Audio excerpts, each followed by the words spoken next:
Welcome to No Stats, what we call it, how we see it. Back again with another one. Back and we in tune with the best sport in the fucking world. Watch the handle, it takes skill. We gotta run it back. We in the field, you said it exact. You in your field, we looking for the facts. Let's keep it real, yeah, we talking no stats. Yeah, we talking no stats. Yeah, we talking no stats. Bro, hold on, I got a question before we get started. Yeah, we back on our NBA. You know, we in NBA season, the flow. Has the in season thing started? In season tournament that started Yes, already? so the in-season tournament is every Tuesday and Friday for the experts out there. Quote me if I'm wrong. So there's still regular season games. It's just this tournament's within the season. Right, So, I did hear that. So it's only on so that's Tuesdays and basi- Fridays. It's only on Tuesdays and Fridays and stuff. And then that championship Okay. game is like an anomaly. It won't count and shit to both of the teams' record, win or lose. So, Got you. Remind me not to watch on Tuesdays and Fridays. bro, that's been a regular season game with a colorful court. I ain't gonna lie, Yeah. they do thing with the court though, man. But You've been liking the you know, courts? the court's been crazy. You know, the NBA just trying to keep the viewers refreshed, something new. Yeah. It's weird, but eventually I think we'll get used to it, man. But with that being said, man, we got a lot of things going on around the season so far, and I know it's early, but we got to talk about Jokic still being the most dominant player in the fucking league. Can we talk about the Phoenix Suns putting together a big three that has not played a game yet? Yep. The We ranking still gets have- great. It's crazy, man. Got my man out there on his lonesome leading the charge. Booker come back, drops 38, goes sits down for 3 games. The Warriors look like they're back. It looked like that trade for Chris Paul looked fucking phenomenal. Get Draymond back healthy. I love the way they look. Curry might win the MVP this year. You got how can I forget the Celtics in the East looking like they're gonna run away with the number Took one their first seed. loss. Yeah. Took their first loss, but Drew and Porzingis has complemented this team well, and doesn't seem like Damon Giannis has figured things out. It's still extremely early, but it's definitely something that I think they need to start, progressing in the right direction, I should say.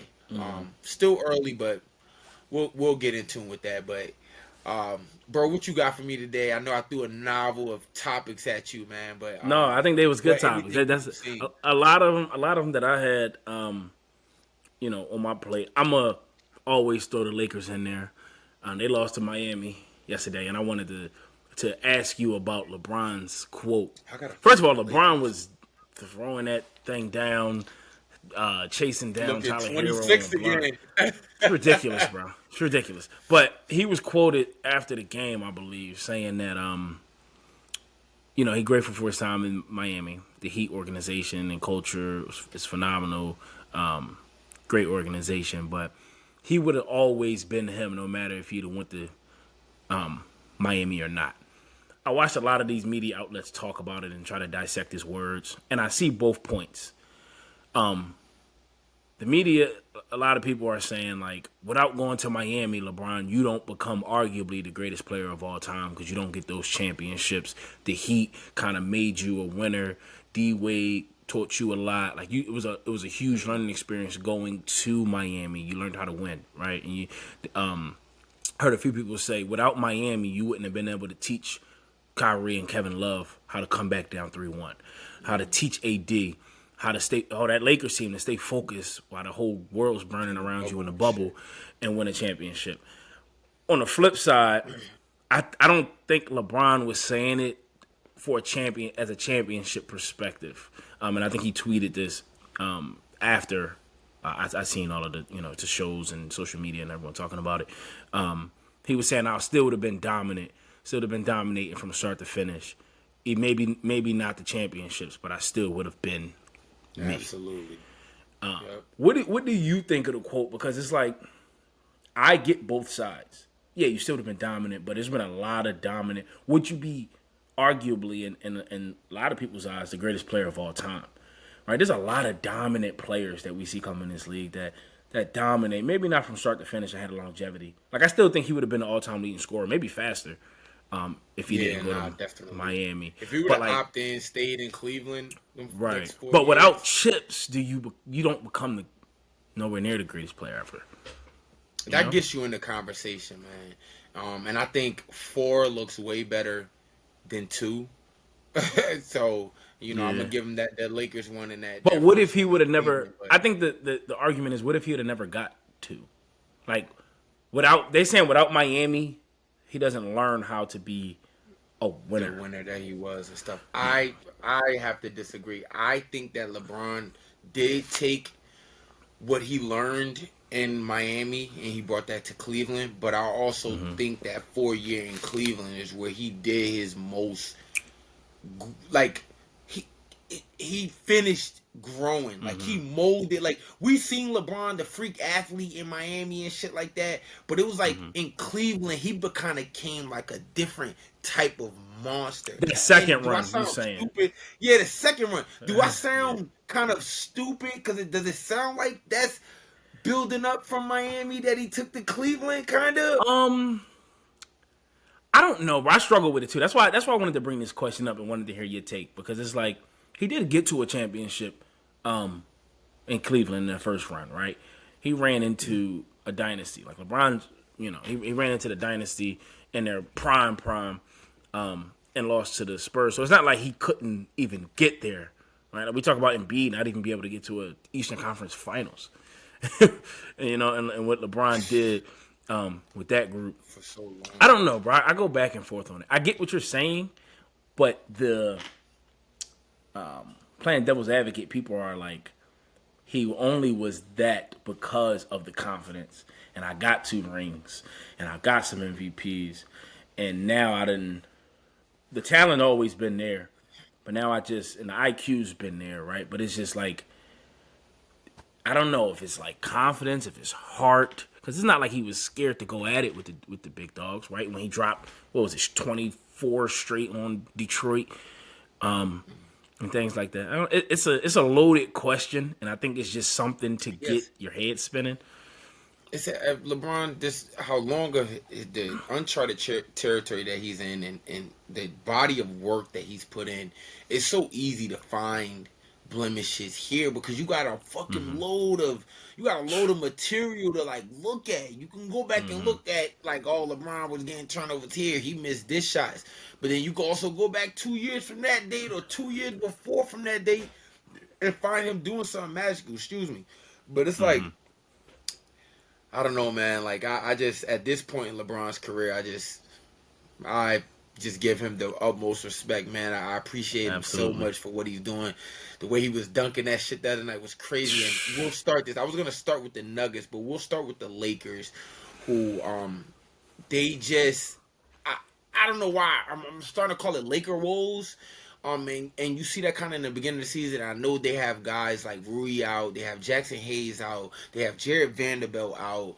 Taurean Prince just got back. Gabe Vincent is out, so they are a little banged up early, but I don't think the drop off was too much because I don't think Gabe Vincent was playing that well. Rui Hachimura had kind of dropped out of the rotation, and you see the lineup with Anthony Davis and Christian Wood out there. They have a good thing going out there on both sides of the floor, especially the way Christian Wood has been stretching the floor.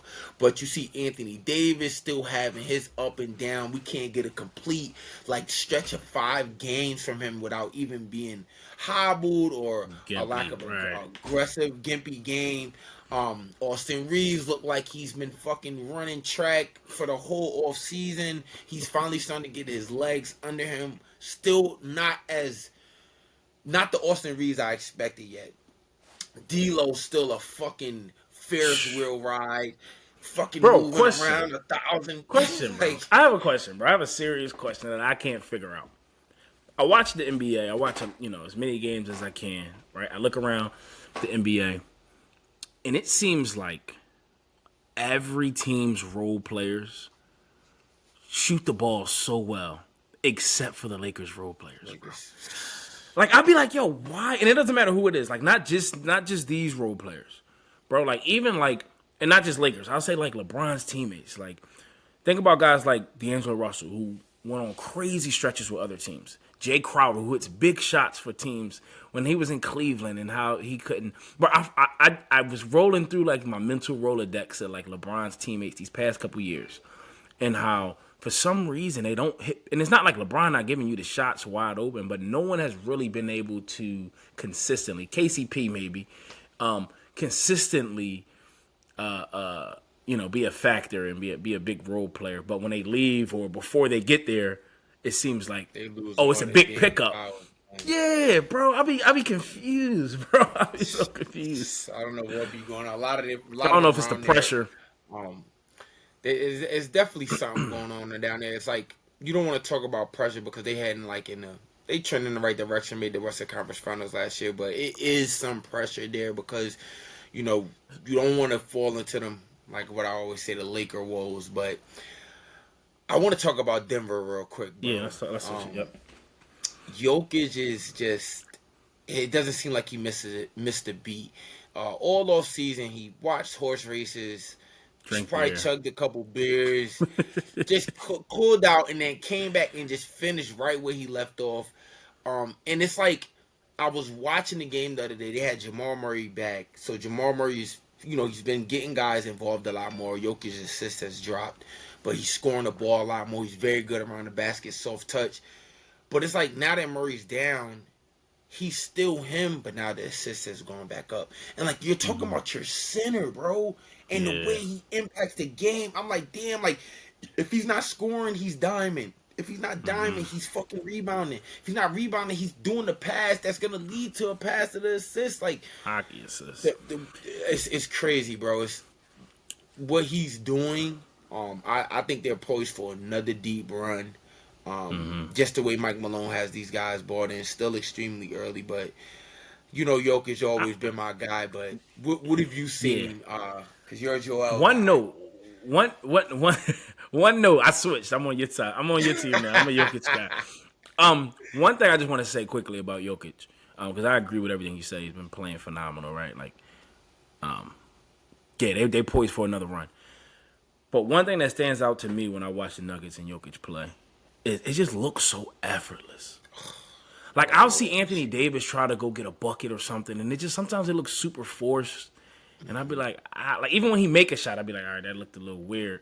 A lot of players, right? And B, like he puts a lot of effort into scoring the basketball and doing those things. But Jokic, everything just seems to be a rhythmic flow. Like he's not forcing anything, and when he does force them, they don't even look like they're forcing. Like when he shoots this shot back here with the clock running out, bro, I swear he's like 80% on that shot. Yeah, bro, it's just an effortless, style of play that I just noticed, and you never get razzled. Like I can only imagine being a Nuggets fan. Like I wouldn't get razzled. I wouldn't get frazzled. I wouldn't be in a state of panic because it doesn't look like your star player is. At all. He's just out there. He's just balling, man. Shout out to Yoke. Could be a third MVP on the horizon right there. One more team, bro. Well, go ahead, bro. I'm gonna give you the no. Finish. Stay on the team. Stay on the team because I want to talk about a player after this. So stay on the team topics. So I was gonna talk about, and we could kind of funnel two teams in there. Because I want to talk about Dame and Jrue Holiday real quick and the effects that they have. I seen something yesterday where the Bucks defensive rating, and I know we don't do the stats, but the Bucks are a way better team when Jrue Holiday was on the team defensively than they are with Dame now. And kind of like, and I seen someone else say to where like I would never have give Jrue up for Dame because the way the league is now, anybody can score. It's a scoring league. And yes, you get Dame time and you have stuff like that, but what did you really, how much better did you really get in giving up a guy like Jrue who can also, he's not going to give you Dame 40, but Jrue can give you 26. And he's going to have 4 steals. And outside of his big brother, Jimmy Butler, he's going to, contain and put in a lot of effort in stopping other imposing defenses. I mean, offensive teams. So I want to ask you, through the lens. You see where the Celtics is at right now. You see where the Bucks is at. Haven't really put together 4 games yet. What is your take on this? What are some of the things you've seen? I wouldn't overreact to it. I seen that too, bro. I seen it was like from 5th to like 27th, as far as defensive efficiency. I seen that. I wouldn't react too much. It's early in the season, right? And we knew that. We knew that that was the trade-off. You're getting a guy that come clutch time, come playoffs after they have an 82 game or stretch of playing together. Hopefully, once they get into the playoffs, they'll be able to complement each other so well, and it's going to be tough to stop on the offensive end. You have Brook Lopez. You have a front court that has some height with Brook Lopez and Giannis and Bobby Portis that can play some defense. Chris Middleton. You got guys like that to help Dame out defensively, but you're going to need to score some points at big moments and big spots. So I think we all knew that was the trade-off. We knew that Jrue Holiday's a better defender than what's the name, and their perimeter defense wasn't going to be the same. So I don't pay too much into that. It's like 7 games into the season. Stats don't matter at this point. Yeah, they'll be fine. They're gonna get it. They're gonna get it going. And then on the flip side, one more thing: Jrue Holiday's fit in Boston has been so seamless because it's easier for a role player to fit in a system that already has your stars and already has the blueprint in place than a star to come with another star and figure out a new blueprint, if that makes sense. You hit the nail on the head, bro. It's a bigger effect, way bigger effect. Yeah, right. It's more to adapt to, right? You got to figure out when you get in your shot. How are we going to figure things out? Like I said, it's only 7, 8 games. It affects everybody around him because, like, as a role player, I just come in here and I know, like, all right, I got to defend. You might need me for 2 corner threes, but I don't got to get 26. I don't got to get 20. You know what I'm saying? I don't got to worry about where I'm getting my shots at all. Whereas, if you're a star player coming into the situation, now that affects the other 3 guys in the lineup. And you see it with Chris Middleton, and I know he just had surgery, but he's been trying to figure out his spots and where to pick them at and shit like that. But I do think once they get going and once they get rolling, once they figure that shit out, it's going to get scary. One more thing. Adrian Griffin is the coach now. Yeah. He's under a spotlight, at least in my eyes, because it's going to be important for him to control the team and, schematically get them in the right positions and build that culture throughout the season, right, to where everyone knows their role, everyone knows their place, everyone feels like they're being utilized. That's a head coach's job, and we'll see how he does that. And keep egos, don't let Chris Middleton get frustrated or nothing like that. That's the coach's job. So he's under a microscope to me. He got a good group too. I don't see any of them guys really carrying that type of you're not really dealing with too much egocentric players though. So that's like a plus for him.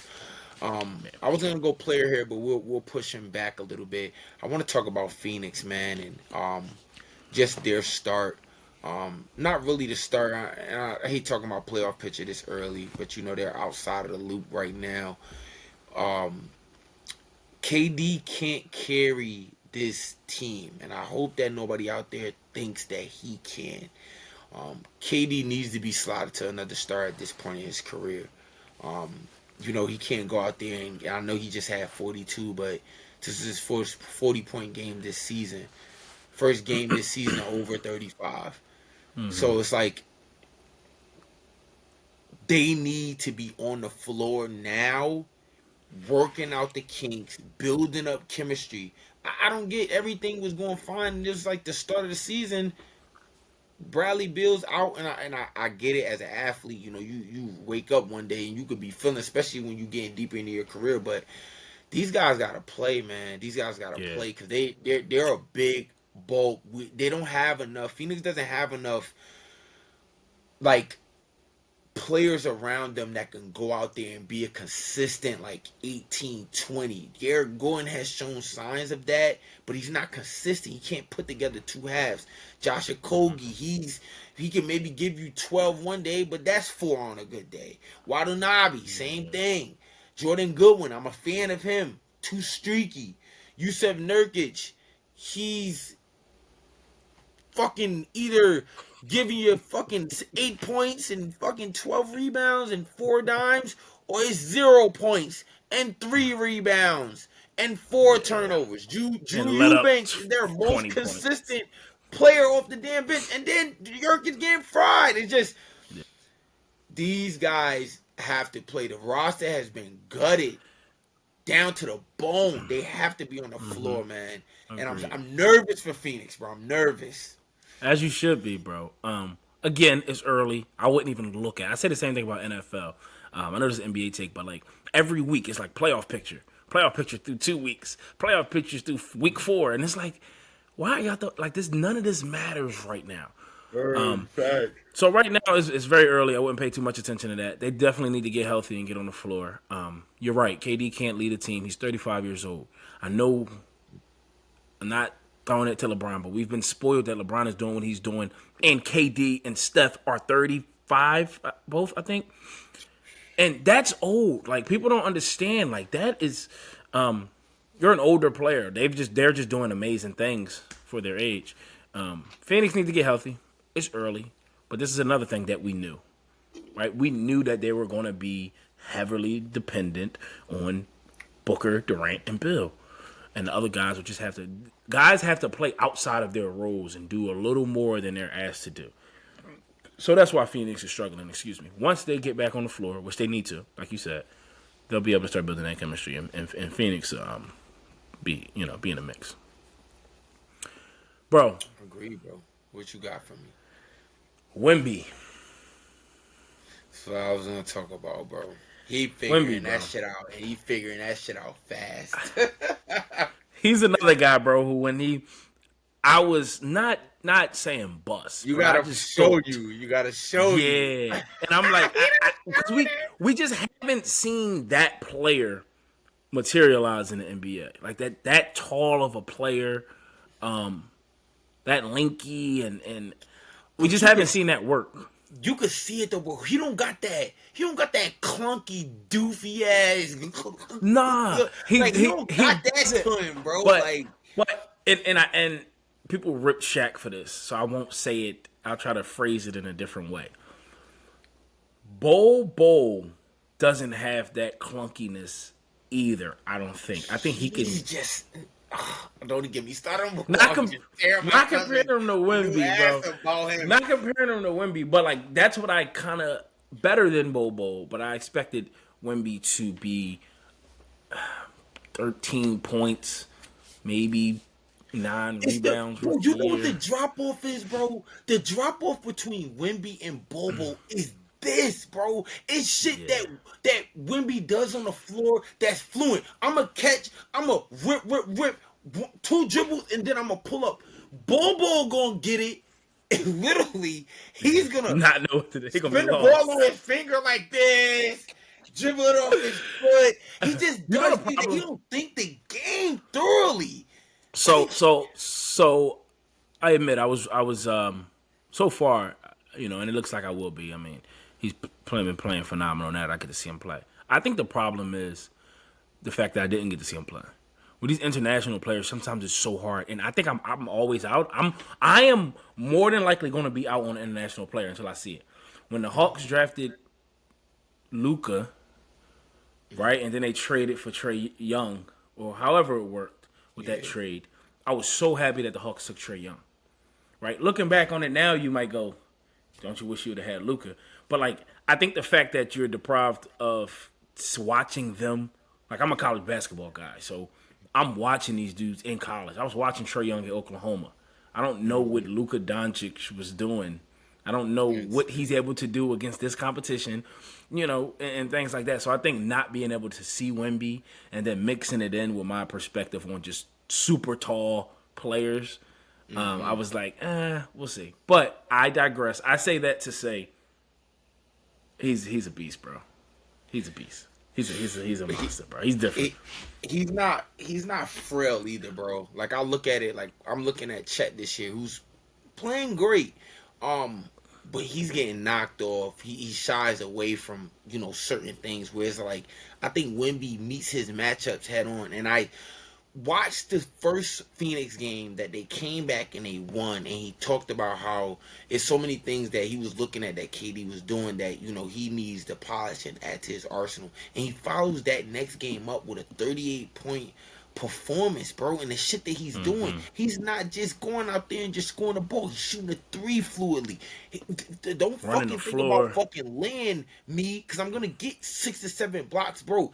We have never seen this, bro. Nah, Like, bro, and it was. Did you see the picture of him next to KD? come on, bro. Somebody said I was about to be like, yo, why they got this little guy on KD? Like, you see what the prototype of when KD first came into the league till now, what Yeah. he's fucking guarding, bro. Yeah. And don't think it's gonna stop at Wemby, bro. This shit is only the beginning, bro. Like, it's about to get scary, son. The shit that he's doing, bro, forget about it, man. And staying on the foreign side, want to switch over to Luka, who has the Mavericks flowing right now, bro. It's an international league, bro. It's turning into a. I feel like once LeBron, KD, and Steph, who are closer to the door, the exit door than the enter door, once they're out, It's gonna be a foreign league, bro. You got a mix of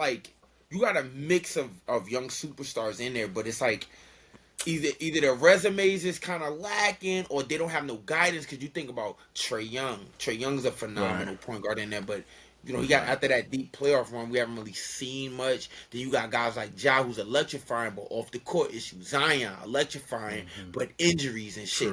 You know, we have them, our young American players that's supposed to be the next generation. They're hobbling themselves kind of and shit from issues that they can't control and shit that they can't control. Great point. But I want to talk about how the Mavericks have kind of like shifted gears after last year down season, and this is all while Kyrie Irving has still not found his shot. He's still struggling, but it's not a struggling that's affecting them drastically because of the stellar play of Luka, the Grant Williams addition, the fucking Derek Lively pick. Shit, Mark Cuban, I would have took 1,000 fines. That was a great call. Great take. Bro, great call, bro. So, shit, take double. I don't give a damn. He said, "I got the money." I got the money. It's whatever. But Derek Lively is, and I always talked about how weak their front court is. But I love Derek Lively starting there, and I think now that gives Jason Kidd more flexibility on. All right, you know, you get Kleber back, more of a shooting big, you know, based on the type of game. Do you want Dwight Powell, veteran, just gonna finish around the rim, knows the system and shit. Then you got the young gunners and Jalen Hardy. You have Green, Josh Green from Arizona. Those two have been playing well. Tim Hardaway Jr. is shooting the fucking ball, lights out. Yeah, man, this Mavericks team is scary. Question though, and I always like to throw these out for perspective and projection. Can this Mavericks team get to a Western Conference Finals? Can they knock off a Denver, a healthy Phoenix, healthy Lakers?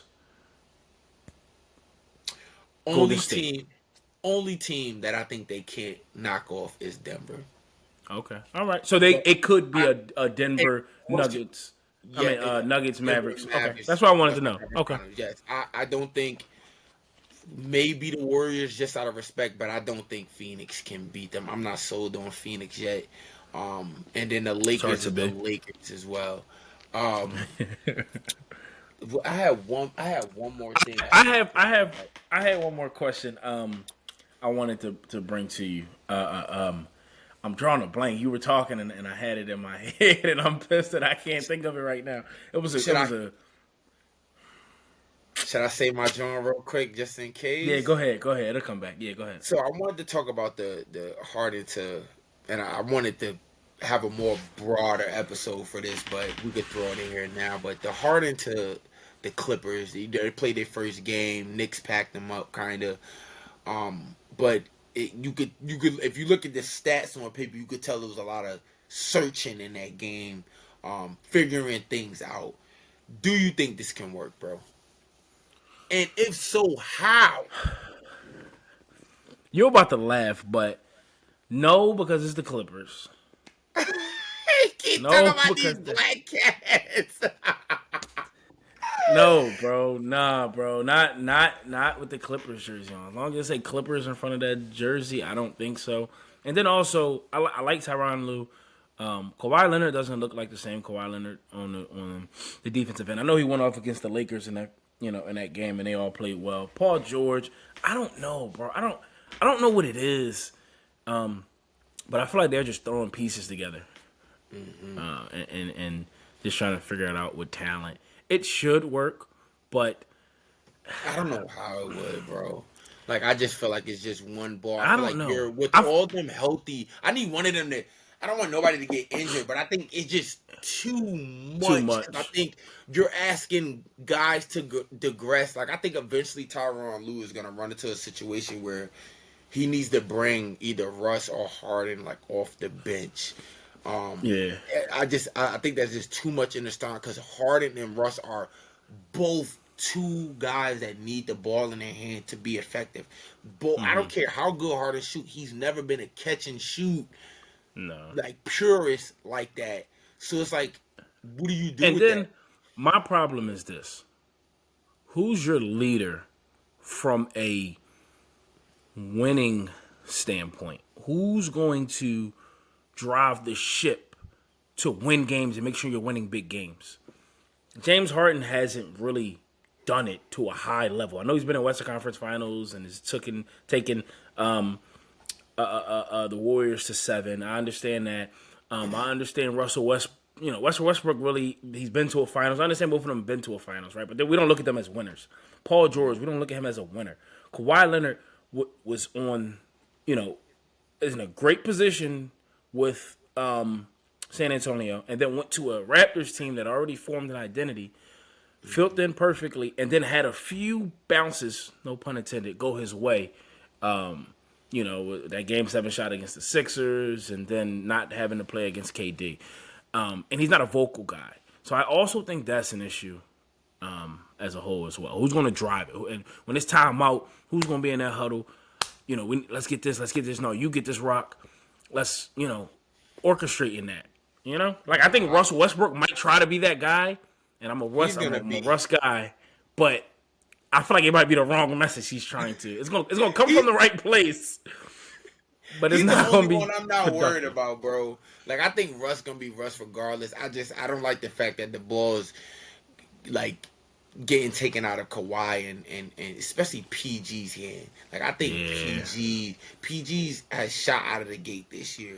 Paul George is the best player on that team.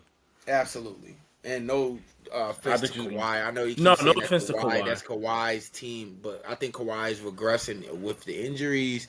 You get them Kawhi consistency games, but I just think this team goes as far as Paul George go. I think he needs to be an elite scorer, like get back into that mode, some of that Indiana shit. Averaging like 25 plus a game. So yeah. But we shall see, man. We're early in the season, man. We had a night off. So we did have a night off. That was weird. I looked at I'm like, where are the NBA games? But yeah, we're gonna keep dropping this content, keep staying up with the NBA. But before we get out of here, I'm not even gonna let you talk about it. I'm just gonna throw it out there in the video. DeAndre Ayton is trash, and take back what you said. and take back what you said about taking him over Luka. Bro, take it back right now. I will take it back, but please, bro, please spare me.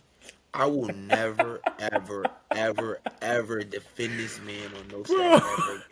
After seeing, and I know we don't do the stats, but seeing the play and the shit and the numbers that this man is putting up, they don't even give him the ball, bro. I am putting this in the beginning of the video, and I'm taking the clip from when you said it. It's going back up. It's going back up, bro. Spare me, bro. Like, what the fuck? I can't believe, bro. I'm looking at this shit. I was like, how was I talking about this guy like this, man?